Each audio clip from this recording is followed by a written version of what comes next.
अमित ठाकरे विधान परिषदेमध्ये जाणार का? भाजप मनसे युतीच्या चर्चांना उधाण आलंय. राज्याच्या राजकारणामध्ये महत्त्वाच्या हालचाली सुरू आहेत. मनसे प्रमुख राज ठाकरे आणि मुख्यमंत्री देवेंद्र फडणवीस यांच्या भेटीनंतर मोठी राजकीय चर्चा रंगली आहे. या भेटीत राज ठाकरे यांचे पुत्र अमित ठाकरे यांना भाजपाच्या कोट्यातून राज्यपाल नियुक्त आमदार म्हणून विधान परिषदेमध्ये जाण्यासाठी संधी मिळते का?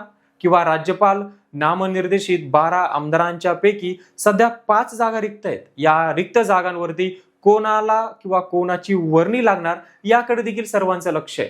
भाजपाच्या कोट्यातून अमित ठाकरे यांना विधान परिषदेमध्ये संधी मिळू शकते का, अशी जोरदार चर्चा सुरू आहे. भाजप आणि मनसे यांच्यामध्ये आगामी स्थानिक स्वराज्य संस्था निवडणुकीत युती होण्याची शक्यता वर्तवली जाते. या पार्श्वभूमीवरती भाजप काही जागा मनसेला सोडू शकते अशी देखील चर्चा पाहायला मिळते. त्यामुळे अमित ठाकरे विधान परिषदेमध्ये गेल्यास भाजप आणि मनसे युतीचा नवा अध्याय सुरू होऊ शकतो असे देखील बोलले जाते. फडणवीस आणि राज ठाकरे यांच्या भेटीमागचे कारण काय? राज ठाकरे आणि देवेंद्र फडणवीस यांची 1.25 तास बैठक पार पडली आहे, ज्यामुळे राजकीय वर्तुळामध्ये उलटसुलट चर्चा देखील सुरू आहेत. विशेष म्हणजे मुख्यमंत्री झाल्यानंतर फडणवीस प्रथमच राज ठाकरे यांची बैठक झाली आहे.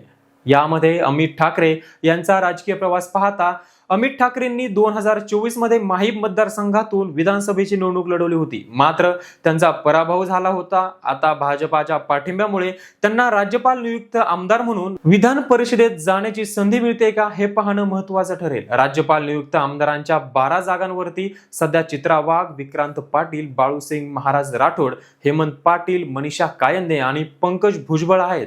आता उर्वरित 5 जागांवरती महायुतीमध्ये कोणाला संधी मिळते याकडे सर्वांचं लक्ष आहे.